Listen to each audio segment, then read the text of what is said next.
कल हमने वात का परिचय पढ़ा था। आज फिर से पढ़ रहे हैं। हमारे शरीर में तीन दोष होते हैं, वात, पित्त और कफ। तो आज हम वात को पढ़ते हैं। वात क्या होता है? वात एवं वायु ये दोनों ही शब्द संस्कृत के वा गति गंधनयो धातु से बने हैं। इसके अनुसार जो तत्व शरीर में गति या उत्साह उत्पन्न करे वह वात अथवा वायु कहलाता है। वात के बिना दूसरे दोष, तीन दोष हैं हमारे, वात पित्त कफ। वात के बिना जो दूसरे दोष रह गए, पित्त और कफ, वो दोनों ही पंगु हैं। पंगु का मतलब होता है कि वो लंगड़े हैं, ऐसे कह सकते हो आप।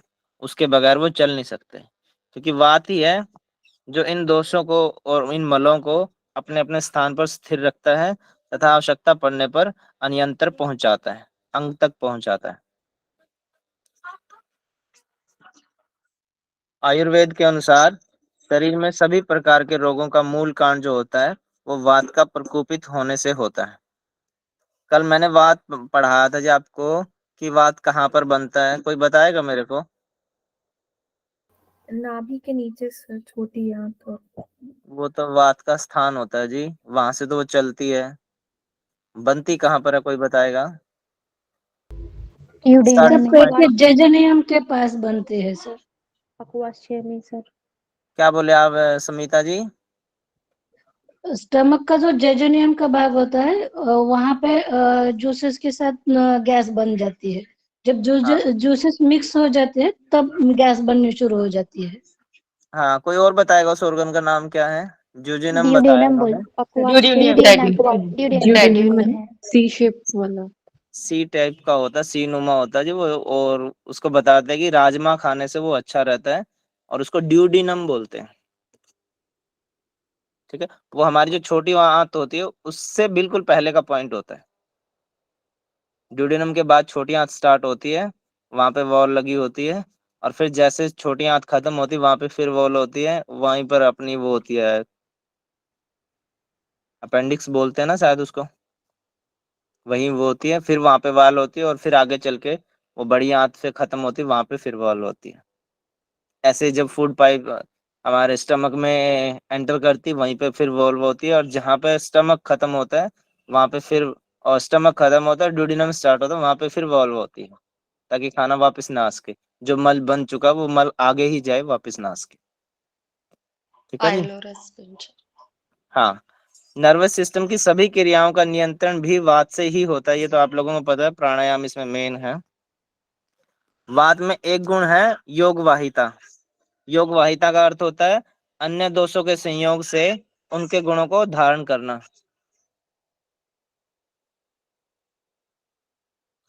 इस प्रकार जब वात पित्त दोष के साथ मिलता है तो उसमें दाह, उष्णता आदि पित्त के गुण आ जाते हैं। और जब वात कफ दोष के साथ मिलता है तो उसमें शीतलता, क्लेदन आदि गुण भी आ जाते हैं। वात के प्रकार।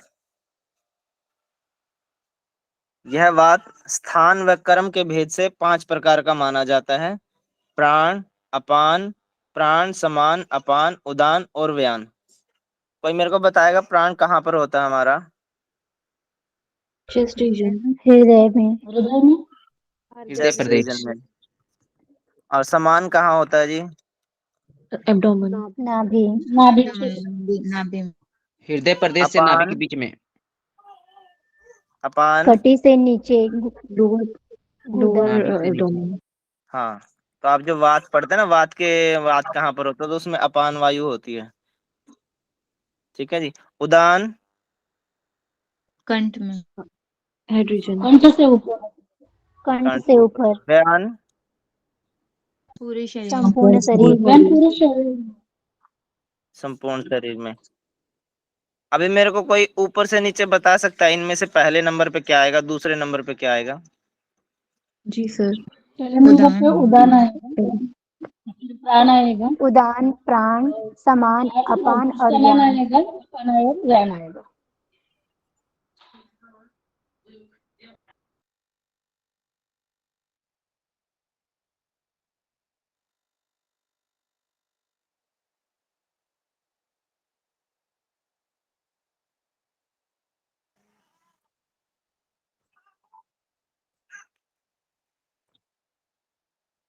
वात के गुण होते हैं रुक्ष, शीतो, लघु, सूक्ष्म, सूक्ष्म होता, और ये होता है चंचल जलोदर होता है, विशद होता है और खर होता है। ये चरक संहिता में दिया हुआ है। 1/59 में वात के गुण है, और 1/60 में पित्त के गुण है, और 1/61 में होता है हमारा कफ के गुण दिए हुए हैं। तो आप पहली लाइन जब पढ़ लेंगे इसी में ही इसका पूरा है, हमें पहली लाइन से ही मतलब है।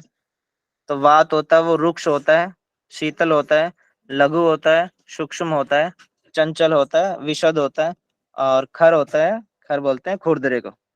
ये सब वात के अंतर्गत आते हैं, ये इसका वात का स्वाभाविक गुण है। जब वात सम अवस्था में होता है तो इन गुणों का अनुभव नहीं होता है।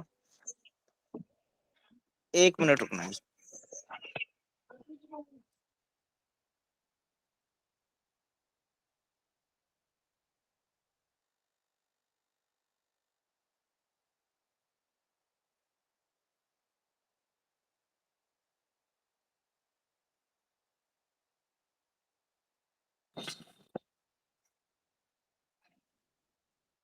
जब वात सम अवस्था में होता है तो इन गुणों का अनुभव नहीं होता, अपितु उत्साह है, जो हमने पढ़ा था कि वात का होता है, ये उत्साह का, चंचलता, ये उसके अंतर्गत आते हैं। अपितु उत्साह है, श्वास लेना और छोड़ना आदि कर्मों से ही वात की उपस्थिति का पता चलता है। जब वात प्रकोपित होता है तभी रुक्षता आदि लक्षण शरीर में प्रकट होते हैं। जब वात बढ़ जाता है या घट जाता है ना, तभी हमें पता चलता है उसके बारे में। रुक्षता होती है, रुक्षता में आप रूखापन, दुबलापन, बौनापन, शुष्कता, नींद की कमी आदि ये वात के गुण होते हैं। अगर आपके सामने ऐसे आ जाए ना, क्वेश्चन आ जाए कि वात, पित्त और कफ इनमें से चूज करो कि नींद की कमी सबसे ज्यादा किसको होती है, तो ये वात के अंदर आएगी। जो कफ वाले होते हैं, कफ से ही नींद आती है, तो कफ वाले को नींद ज्यादा आती है और अच्छी भी आती है। साउंडलेस स्लीप जिसको बोलते हैं, वो कफ में होती है। शीतलता, शरीर में कंपन, जकड़न, जकड़न की अधिकता, स्टिफनेस ज्यादा आएगी बॉडी में। जो वात के रोगी होते हैं, वात जिनका बड़ा होता है, जिनकी वात प्रकृति होती है, और शीतल पदार्थों को सहन न कर पाना, उनको ठंड भी बहुत ज्यादा लगेगी। शीत रोगों से जल्दी प्रभावित हो जाना, जरा सी बारिश हुई नहीं उनको जुकाम हो गया, जरा से जैसे कहीं ट्रैवल कर रहे हैं विंडो सीट की तरफ उनको बैठना पड़ गया, जरा सी हवा लगी तभी छींके छींके बुरा हाल हो जाता उनका। तो ये सब वात प्रकृति के लोगों में होता है। लघुता, लघु मतलब हल्कापन, या आपने उसमें पढ़ा होगा, किसमें पढ़ा, अश्चेदियां होती है ना,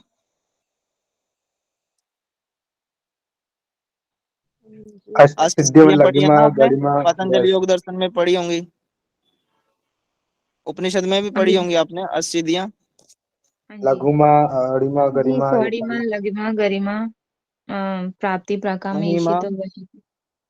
प्राप्ति, पराकाम्य, ईशित, वशित, ये आप योग दर्शन में पढ़ेंगे, 3rd चैप्टर में पढ़ेंगे। और आपने उनमें उपनिषद में भी पढ़ा होगा ना, किसी को याद है ऋषि किस को उपनिषद में आता है? ऋषि को ब्रह्मोपनिषद में शायद मिलता है सर। जी। सूक्ष्म होता है, सूक्ष्म मतलब छोटे से छोटा, वो हर जगह है। चंचलता, संधियों में गति होती है, और मन की अस्थिरता, मन चंचल होता है इसमें। विशद, विशद मतलब होता है चिपचिपाहट, और फैलाने और मोड़ने पर संधियों से कट कट की आवाज आना, क्योंकि इसमें है ना कफ को ही आप जो खत्म कर देता है।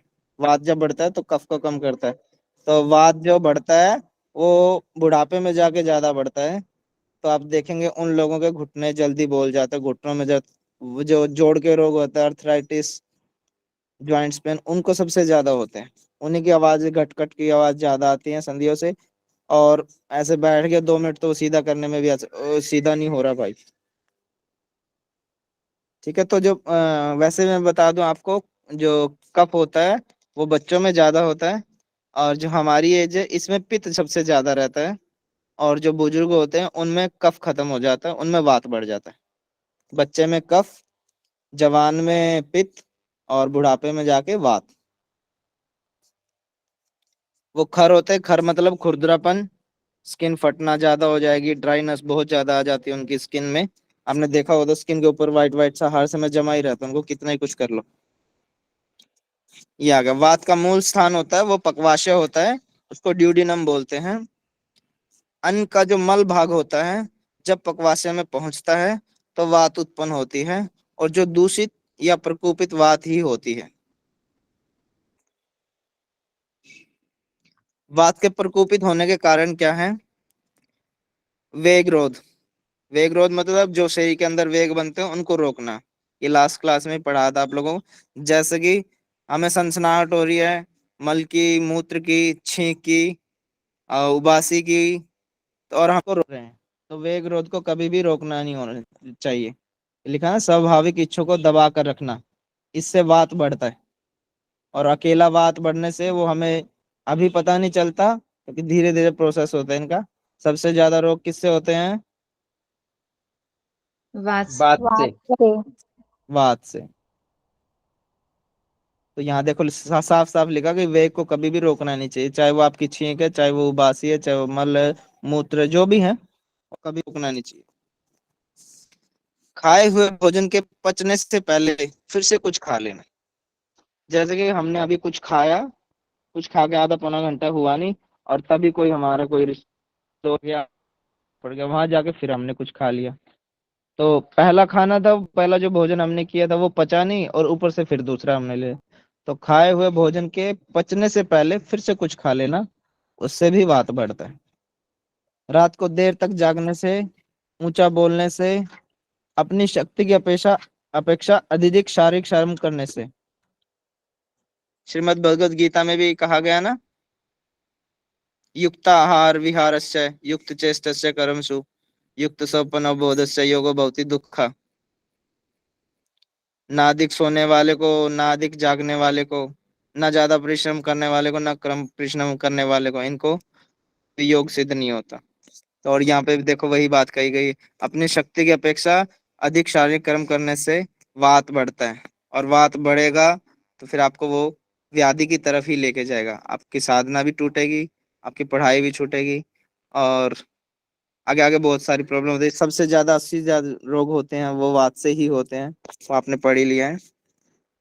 रूखे, तिक्त, कड़वे, कषैले आदि रसयुक्त पदार्थों की अधिकता होती है, उससे भी वात बढ़ता है। ज्यादा सूखा खाने से, सूखी सब्जियां ज्यादा खाने से, इसलिए कहा जाता है कि लिक्विड फॉर्म की तरफ ज्यादा रहना चाहिए। तीखे ज्यादा कड़वे खाने से, कषायले खाने से आदि से, इन पदार्थों का सेवन करने से वात बढ़ता है। बहुत अधिक चिंता करना, गुस्सा करना, उपवास करना, इनसे, और वसा युक्त भोजन खाने से, इनसे भी वात बढ़ता है। अधिक मात्रा में खाना खाना और अधिक ठंडा पानी पीने से भी वात बढ़ता है। अधिक मैथुन करने से, और वर्षा ऋतु में तो इन कारणों के बिना भी वात का प्रकोपित स्वाभाविक रूप से ज्यादा हो जाता है। जब बारिश के दिनों में आपने देखा होगा तो सरसों का तेल ज्यादा यूज किया जाता है। हमारे जो खाना पीना होता है उसमें सरसों का तेल के से खाना बनाया जाता है बारिश के दिनों में, और पशुओं को वो रोक दिया जाता है, पशुओं को नहीं देते, क्योंकि बारिश से जीव जंतु, छोटे मोटे कीड़े मकोड़े, वो निकल के बाहर आ जाते हैं जमीन से, और वो तेल की स्मेल उनको बहुत अच्छी होती है, तो वो उधर भागते हैं। और हम पशुओं को देते हैं तो तेल वेल, तो उनसे वो उनकी नाक में भी चले जाते हैं, उनके कान में भी चले जाते हैं, इसलिए पशुओं को बंद कर देते हैं, और आदमी को ज्यादा, ह्यूमन बीइंग को तेल ज्यादा खिलाया जाता है, जिससे कि वात हमारा कंट्रोल में रहे। आगे आगे षड्रस, मधुर, अमल, लवण, कटु, तिक्त, कसाय। जनरल भाषा में हम जब पढ़ते हैं तो कटु का मतलब कोई बताएगा क्या होता है? कड़वा। कड़वा ही समझते हैं सर हम। कड़वा। ठीक है जी, बहुत अच्छा। और तिक्त का मतलब क्या समझते हैं हम? तीखा। तीखा। तीखा। तीखा।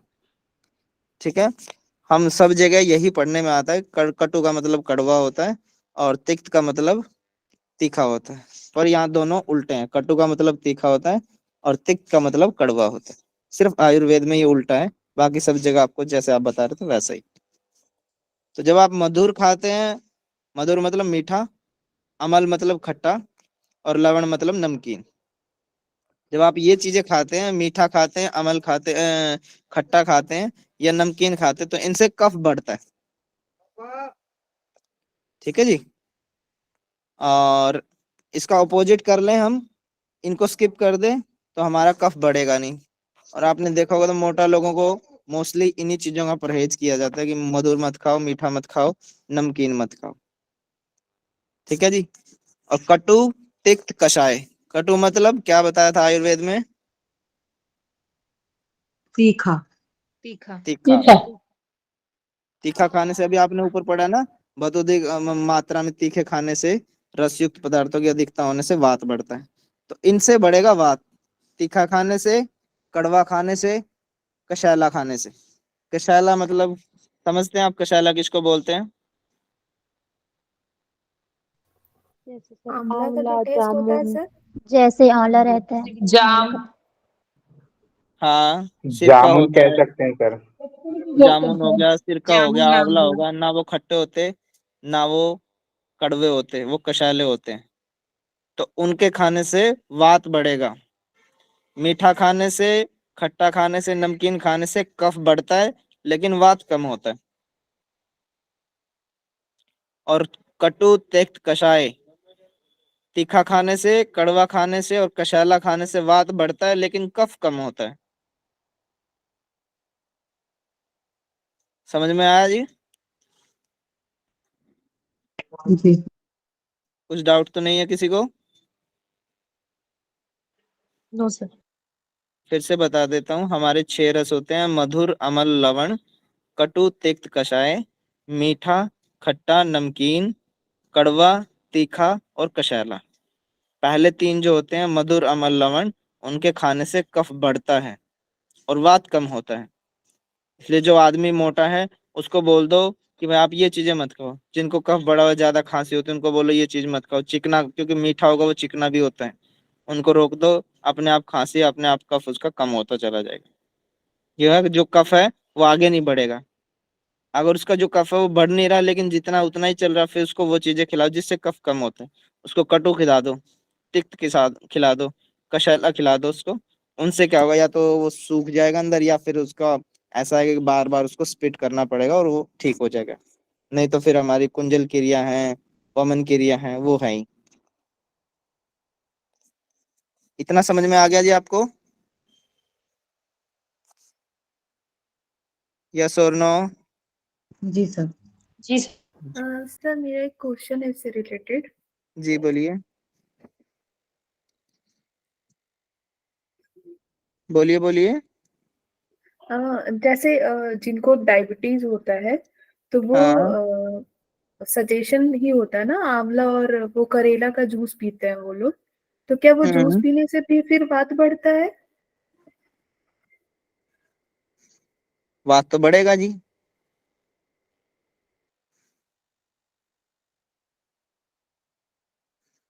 पर आप ये देखिए ना, पहले तो हमें ये भी नहीं पता ना, डायबिटिक आता किसके अंदर? वो वात के अंदर आता है, पित्त के अंदर आता है, कफ के अंदर आता है। ठीक है ना। और दूसरा ये भी फिर देखना पड़ता है ना, वो जो क्या बोलते हैं, जो नाड़ी विशेषज्ञ होते हैं ना, वही बता पाते हैं कि वात इसके अंदर, आदमी के अंदर पूर्ण है या पूर्ण से कम है या पूर्ण से पहले ही ऑलरेडी बढ़ा हुआ है। अगर ठीक ठाक है फिर तो चल जाएगा, फिर तो आप करेले का जूस भी खाइए, जामुन भी खाइए, फिर कोई दिक्कत नहीं है। पर अगर उसका ऑलरेडी बढ़ा हुआ है और फिर आप ये खाते हैं, तो फिर वो जो नाड़ी प्रशिक्षण वाले होते हैं ना, वो नाड़ी देखते, तो उसमें से उनको पता चलता है वात पित्त कफ को। पहले वो उनको पकड़ते हैं कि आदमी का वात बढ़ा हुआ है, पित्त बढ़ा हुआ है या कफ बढ़ा हुआ है। फिर वो ये देखते हैं कि उसकी चाल होती है, कुछ ऐसे होता है, एक कछुए की चाल होती है, एक सांप की तरह चाल होती है, एक जंप मार के चलते हुए खरगोश की तरह। तो फिर ये देखते हैं कि कौन सा बढ़ा हुआ है, कौन सा घटा हुआ है, ज्यादा जंप हो रहा है या ज्यादा वेव शेप में चल रहा है, ये होता है। और फिर उसके बाद वो बोलते हैं वात के फिर प्रकार हैं, आगे आप पढ़ेंगे अभी। फिर वो ये देखते हैं कि वात के प्रकार हैं, कौन सा प्रकार है। फिर जाके वो देखते हैं कि अब ये प्रकार है, ये इस ऑर्गन पे इम्पेक्ट करता है। फिर वो बताते हैं कि आपको छाती की प्रॉब्लम है, आपको किडनी की प्रॉब्लम है, आपको लीवर की प्रॉब्लम है, आपको ये प्रॉब्लम थायराइड है, आपको ये, वो बहुत टफली है, डीपली है, मोटा मोटा मैंने आपको बता दिया है। ऐसे होता है जी। आया कुछ समझ में? हाँ सर। हाँ जी। लास्ट में आपको समझा दूंगा मैं इसमें कैसे क्या होता है। जो प्रकोपित वात होती है उसके लक्षण क्या है, हमें कैसा पता चले कि हमारी वात बढ़ चुकी है या घट चुकी है या नहीं बढ़ी, हम ठीक हैं। वात प्रकोपित होने से वात के गुणों में वृद्धि होती है और अनेकों रोगों के रूप में हमारे सामने आती है। विशेष रूप से हड्डियों से संबंधित रोग उत्पन्न होते हैं। हमारी जितनी भी बोन्स होती हैं, बोन के ज्वाइंट में जहाँ एक दूसरी बोन जुड़ी होती है, वहाँ एक फ्लूइड होता है, उसको क्या बोलते हैं? आपने एनाटोमी में पढ़ा होगा जी। Synovial synovial fluid. फ्लूइड। हाँ, कार्टिलेज भी बोलते हैं ना उसी को। ना उसके ऊपर की हड्डियों की परत होते हैं कार्टिलेज।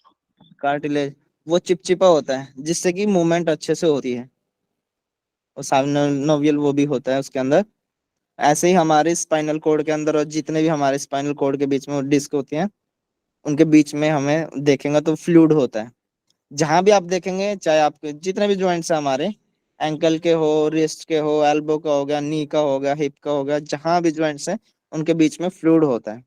और वो फ्लूइड ही है, वो उसको आप कफ समझ सकते हैं कि कफ से ही बनता है वो फ्लूइड। और जब वात बढ़ता है तो उस फ्लूइड को, उस कफ को वो कम कर देता है। और जहां दो चीजें हैं वो किसी की हेल्प से चल रही हैं और वो हेल्प निकाल दो बीच से, तो उनके दोनों का आपस के बीच में घर्षण होगा और फिर वो कट कट की आवाज, चू चू की आवाज आने लग जाती है। ओबेस आपने हर जगह देखा होगा, मशीनरी का जमाना है, आपने हर जगह देखा होगा जहां मोबिल ऑयल होता है वहीं पे चीज अच्छी चलती है। सूखी होते ही उसमें आवाज आनी चाहिए, धीरे धीरे वो घिस के खत्म हो जाती है, या तो खुद टूट जाती है, सामने वाली को तोड़ देती है। विशेष रूप से हड्डियों से संबंधित रोग इसीलिए होते हैं क्योंकि वहां पे कफ कम हो जाता है, और कफ कम होने से वहां पे वात रह जाए, तो वो गैप भी इसी वजह से आता है। डॉक्टर बोलते हैं ना हड्डियों में आपके गैप आ गया, ग्रीस खत्म हो गया, ऐसे बोलते हैं, तो ग्रीस कफ को ही बोलते हैं। ठीक है जी। जी सर। मैं लैपटॉप से नहीं जुड़ा हूँ जी, तो आप मेरे को बताते रहना, बोलते रहा करो। प्रकोपित वात के उपचार। अब हमारा बढ़ गया है वात या घट गया है, तो उसके लिए हम क्या करें? फर्स्ट तो प्राणायाम है, वो तो आप सभी जानते हैं, प्राणायाम करिए। प्राणायाम आप अनुलोम विलोम कर सकते हैं, कपालभाति कर सकते हैं। जो दूषित वायु बॉडी के अंदर बढ़ी हुई है, तो प्राणायाम के जरिए वो धीरे धीरे धीरे धीरे निकल जाएगी, और जो अच्छी वायु है वो अंदर जाती रहेगी, धीरे धीरे वो अपनी पकड़ बनाएगी, दूषित वायु निकलती रहेगी। फिर आपने वो चीजें खानी है जिनसे कफ बढ़ता है, वो औषधियां खानी है, उन चीजों का सेवन करना, चाहे आप पान करें, चाहे आप नाक के द्वारा, नशे के द्वारा करें, चाहे आप धूम्र के द्वारा करें, जिस भी फॉर्म में करें, वो आपके जो आयुर्वेदाचार्य होते हैं वो बताते हैं आपको कि आप इस तरीके से ये चीजें सूंघने से कफ बढ़ेगा, ये चीजें खाने से कफ बढ़ेगा, इसको लगाने से कफ बढ़ेगा। मालिश भी होती है, जैसे मालिश से कफ बढ़ता भी है। तो ये अलग अलग तरीके होते हैं कफ को बढ़ाने के, तो ये उपचार के अंदर आते हैं। प्राणायाम सबसे बेस्ट है ही। वात के प्रकोपित होने के कारण को दूर करना। पहले तो हमें वो चीज ढूंढनी है जिससे वात बढ़ रहा है। हमने खाने में वो चीज पकड़ी है जिससे बार बार आप वो हर रोज इनटेक करें। वो मेडिसिन भी हो सकती है आपकी, कि भाई वो चीज लेते तभी हमें ज्यादा गैस्ट्रिक प्रॉब्लम होती है, या उसी की वजह से हमें बार बार ये चीजें फेस करनी पड़ रही है। बाकी तो हमने हर चीज चेंज करके देख ली, रोटी भी छोड़ के देख ली, लिक्विड फॉर्म पे भी आ गए, ठीक रहता। रात को दवाई ली तब बढ़ गया, सुबह उठते ही फिर दवाई ले ली, फिर बढ़ गया, दोपहर को ली फिर बढ़ गया, तो हमें लगता है कि पूरे दिन ही हमारा वात बढ़ा हुआ है।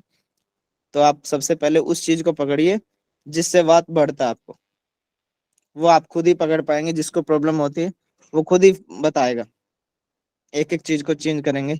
और आजकल तो ब्लड टेस्ट ऐसे होते हैं, तो उसमें तो एक एग्जैक्ट पर्टिकुलर एक चीज का पता चलता। मान लो आपको वो जीरा भी हो सकता है, आपको सब्जी में जीरा सभी लोग खाते हैं, जीरा धनिया, तो वो आपको जीरे से भी होते। बहुत से ऐसे लोग होते हैं जिनको वीट एलर्जी होती है, गेहूं से एलर्जी होती है, तो वो कभी गेहूं ही नहीं खा सकते, रोटी तो कभी खाते ही नहीं वो। सबसे पहले आपने उस चीज को ढूंढना है जिसके कारण आपका वात बढ़ रहा है।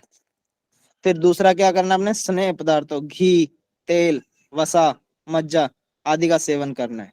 चिकनी चीजों का जितना हो सके उतना सेवन करिए। और इसको अगर इसी फॉर्म में करेंगे, रो फॉर्म में, तो अच्छा रहेगा, थोड़ा सा मेल्ट करके। लेकिन जब हम इसको फर्मेंट करते हैं या इसको हम जैसे पराठे बना के खाते हैं, तो घी का फिर वो, घी के अंदर आपको पता है ओमेगा 3 होता है। और जब घी को जलाते हैं हम, चाहे वो तड़के में जलाएं, हम तड़का लगाते हैं या फिर पराठे बनाते हैं या पूरी बनाते हैं, जो भी जिस भी फॉर्म में करते हैं उसको बाद में, तो फिर वो ओमेगा 3 ओमेगा 6 में कन्वर्ट हो जाता है। और ओमेगा 6 हमारे लिए खतरनाक होता है, जो क्लोट्स को पैदा करता है हमारे अंदर, ब्लड को गाढ़ा करता है। तो आप जब भी घी खाएं तो रो फॉर्म में ही खाएं, अपना सब्जी में डाल के खा सकते हो, दूध में डाल के पी सकते हो, उसमें आपका ओमेगा 3 वो ओमेगा 3 ही बना रहेगा। आपको अलग से नॉनवेज खाने की या फिश ऑयल कैप्सूल या वगैरह वगैरह चीजें खाने की उनकी जरूरत नहीं पड़ेगी, ऑलरेडी है अपने पास। सर ये उष्ण मज्जा, जल जी, मज्जा क्या होता है? मज्जा, हाँ जी, ये मज्जा, क्या है? मज्जा होता है जी हड्डियों के नॉनवेज के बीच अंदर। में जो रहती है ना सर, वही उसी को बोलते हैं ना शायद। मज्जा को बोलते हैं बोन मैरो, आपने सुना नहीं एनाटोमी में, जी जी। हाँ हाँ जी, हाँ जी। हड्डियों के तो अंदर जो ये तो होता है फिर bone नॉनवेज marrow। में आ जाएगा ना सर, हाँ मज्जा अगर बोला वही। जाए तो फिर। तभी तो मैंने ये बोला जी, ओमेगा 3 होता है घी के अंदर, अगर आप वो खाएंगे तो आपको नॉनवेज खाने की जरूरत नहीं पड़ेगी। नहीं तो बोलते हैं ना स्किन के लिए फिश खाओ, हेयर के लिए फिश खाओ, फिश ऑयल कैप्सूल लो, बोलते हैं ना ऐसा, उसके अंदर ओमेगा 3 होता है। तो ओमेगा 3 इनके अंदर होता ही ऑलरेडी, घी के अंदर है, तो हमें पता नहीं है।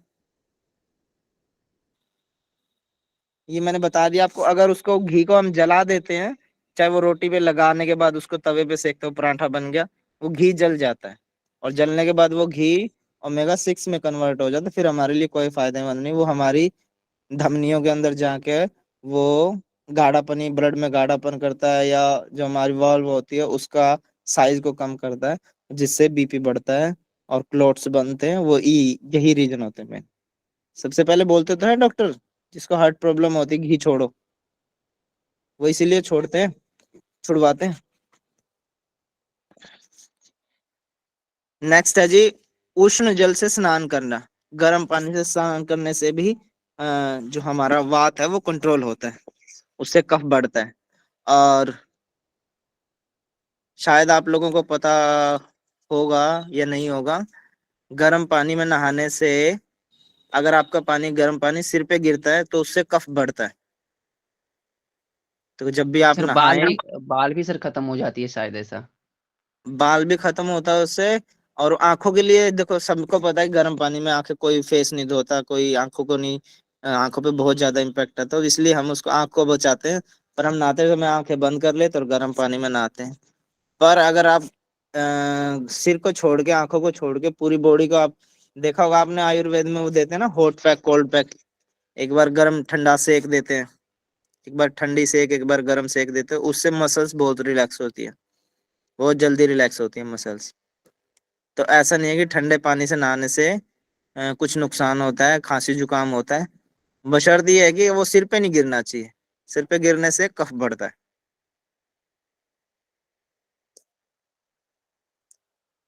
स्नेह युक्त वस्ती देना, वस्ती एनिमा के टाइप है। तो चिकने पदार्थों का यानी जैसे आंवले के तेल का देते हैं, बादाम के तेल का भी देते हैं, दूध से भी देते हैं, वगैरह वगैरह बहुत सारी टेक्निक है। चिकने पदार्थों से एनिमा देने से क्या है, वो हमारा जो डाइजेस्टिव ट्रैक है ना, वो क्लीन हो जाता है, जिससे वात जो है ना, जो वात बना हुआ है वो निकल जाता है हमारा। और फिर हमने बात घूम फिर के फिर बात वहीं फूड पे आ जाती है, आप आहार कैसा कर रहे हैं। अगर एनीमा करने के बाद भी आप सेम वही प्रॉब्लम हो रही, तो इसका मतलब आपने आहार में अपने बदलाव नहीं किया। मृदु विरेचन करना, अर्थात स्निग्ध, उष्ण, मधुर, अम्ल, लवण रस वाले द्रव्यों से तैयार औषधि से हल्का विरेचन करना। विरेचन उसी के अंदर आता है जो आप लोग बोलते हैं ना उसको, शंख प्रशालन जो होता है, उसमें कुछ ऐसी औषधियां दी जाती है, वो पूर्ण शंख प्रशालन नहीं होता, कुछ ऐसी औषधियां दी जाती है जिससे कि आदमी को लूज मोशन लगते हैं और उसका जो डाइजेस्टिव ट्रैक है वो धीरे धीरे सारा क्लीन हो जाता है। पर इसको महीना 20 दिन में एक बार ही करना चाहिए अगर ज्यादा प्रॉब्लम है, अदरवाइज इसको रूटीन में नहीं रखना चाहिए। वात नाशक द्रव्यों का नश्य लेना, जो भी वात को बढ़ाने वाले हैं ना द्रव्य, उनसे उनका नश्य लेना। नाक के द्वारा जैसे घी डाला जाता है, बादाम का तेल डाला जाता है, देसी गाय का घी डाला जाता है, और षडबिंदु तेल डाला जाता है, और एक और तेल होता है, क्या नाम उसका, फेमस सा तेल है, बादाम रोगन। हाँ वो तो बादाम का ही तेल है, उसी को बादाम रोगन बोलते हैं। एक तेल और आता है षडबिंदु, एक तेल और आता है, अणु तेल मतलब होता है। अणु तेल। हाँ, इसका मतलब ये है कि नश्य करना, नाक के द्वारा इनहेल करना उन चीजों को, सूंघना या लेना, जैसे ड्रॉपर से लेते हैं तो वो उसी के अंदर आते हैं। और जैसे अस्थमेटिक जो लोग होते हैं उनके लिए फिर स्पेशल, वो जो आयुर्वेदाचार्य है वो बोलते हैं कि इनके लिए इस पौधे की लकड़ी लेके आओ और उनको शामगरी के अंदर मिला के उनको जलाया जाता है, उससे जो धुआं होता है तो उसको हवन करके उसके हवन के पास बैठाते हैं उस आदमी को, और धीरे धीरे देखा जाता है कि उसका अस्थमेटिक प्रॉब्लम थी वो कवर हो जाती है। तो वो नशे में आ रहा है, इसी के अंदर आती है। वो इनहेल तो नाक के द्वारा ही कर रहा है ना धुएं को, उसकी स्मेल को। उपटन करना, स्नान करना, मालिश करना, ये सब इसी के अंदर आते हैं। तो ये वात का ये है। अब आते हैं वात के भेद, उसका आश्रय स्थान और कार्य। वात हमारा 5 प्रकार का होता है।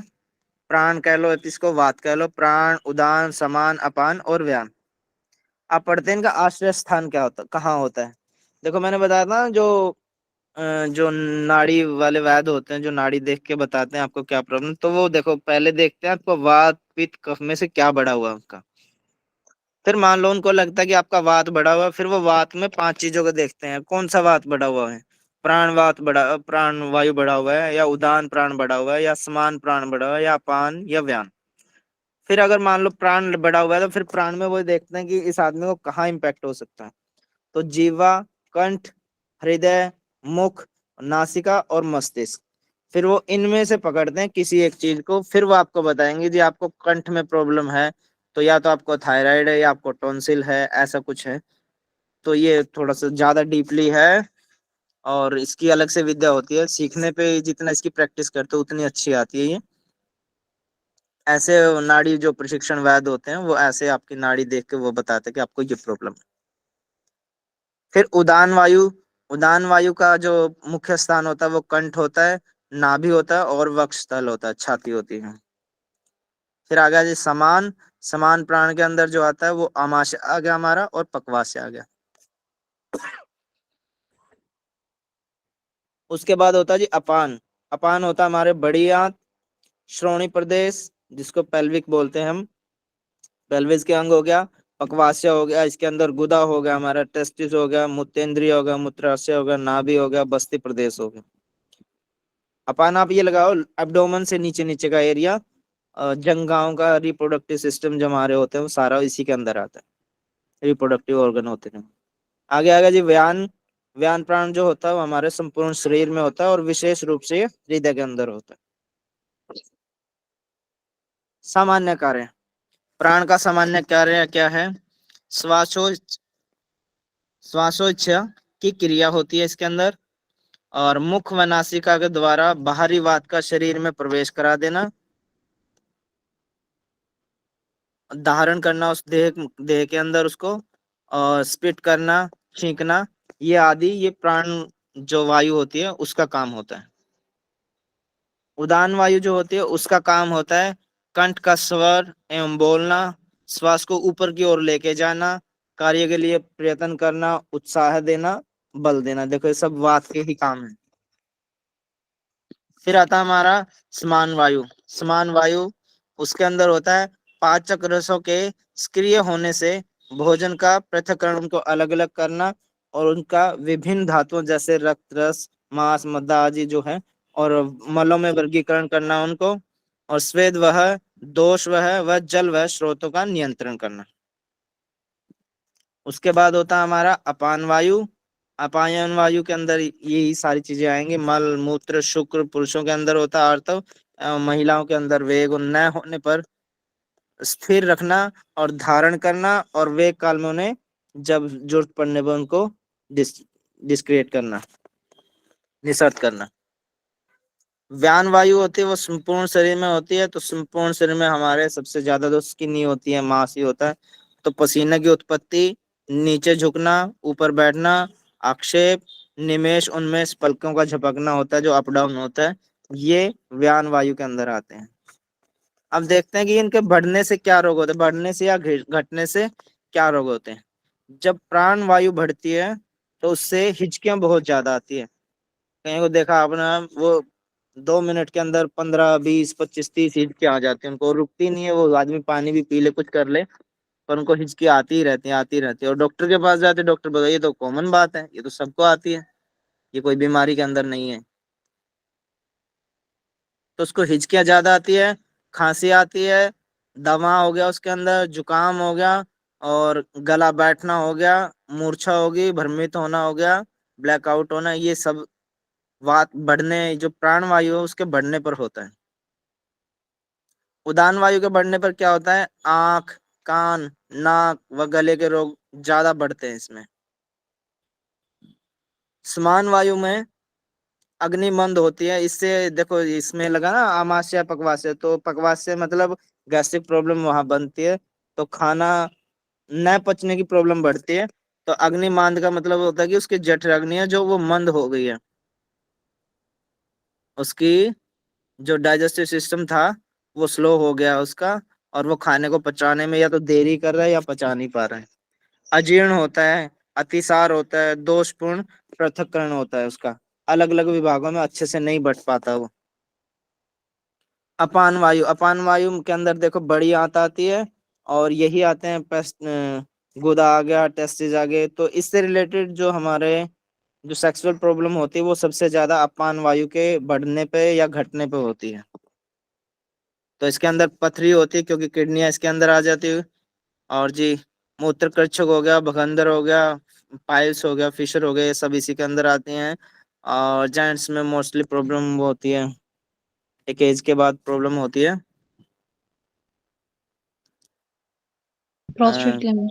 प्रोस्टेट। प्रोस्टेट ग्लैंड की प्रॉब्लम जो होती है वो जेंट्स के अंदर, वो अपान वायु के बढ़ने से या घटने से, इन्हीं किसी एक रीजन की वजह से होती है।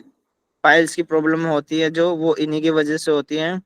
टोटली सेक्सुअल प्रॉब्लम जो होती हैं वो इन्हीं की वजह से होती हैं। और डायबिटिक हो गया, प्रमेह आदि हो गया, ये सब इन्हीं की वजह से हो गया। अभी आपको पता चल गया मधुमेह किसका रोग है, वात के अंदर आता है। किसी का क्वेश्चन था ना कि करेला पीने से, जामुन पीने से वात बढ़ता है, उसको ऑलरेडी वात है। तो देखो ये लिख रखा है ना, अपान वायु के बढ़ने से मधुमेह प्रमेह आदि ये रोग होते हैं। ठीक है जी। व्यान वायु के बढ़ने से क्या होता है, स्रोतों की संचरण क्रिया में स्थिरता आती है, जवर होता है, बुखार होता है उसको, अतिसार, क्योंकि सारे स्किन से रिलेटेड प्रॉब्लम है तो सारे यही होते हैं। रक्त पित्ती उछलना हो गया, अतिसार हो गया, और यक्ष्मा आदि शरीर में सारे पाए जाने वाले रोग, ये जो टोटली स्किन प्रॉब्लम होती है, जैसे सोराइसिस हो गया, एक्जिमा हो गया, और वगैरह वगैरह जितनी प्रॉब्लम होती है वो सारी की सारी व्यान वायु के बढ़ने पर होती है। उसके बाद आता है जी आयुर्वेद का उद्देश्य, ये तो हमने पढ़ लिया था ना, स्वस्थ व्यक्ति के स्वास्थ्य की रक्षा करना और रोगी व्यक्ति को रोग मुक्त करना। जो व्यक्ति ठीक है उसको ठीक ही रखना, उसके ठीक का उद्देश्य, उसकी ठीक की जिम्मेवारी आयुर्वेद लेता है कि तू ठीक है, आप ठीक हैं तो आप ठीक ही रहेंगे। और जो रोगी व्यक्ति है उसको रोग न होने देना, और जो रोगी हो चुका है उसको पहले उसके रोग को हटाएंगे, उसके बाद वो ठीक होगा तो उसको फिर ठीक की जिम्मेवारी लेंगे कि आपको ठीक हम ही रखें। ये दोनों उद्देश्य रोग के अंतर आते हैं। आगे आता है जी पित्त। पित्त को मैं आपको कल पढ़ाऊंगा जी, तब तक मैं वो पीडीएफ दोबारा से चेंज कर लूंगा उसके। अब इससे रिलेटेड आपकी कोई प्रॉब्लम हो तो वो मेरे को बताइए, किसी को कुछ समझ में नहीं आया हो तो।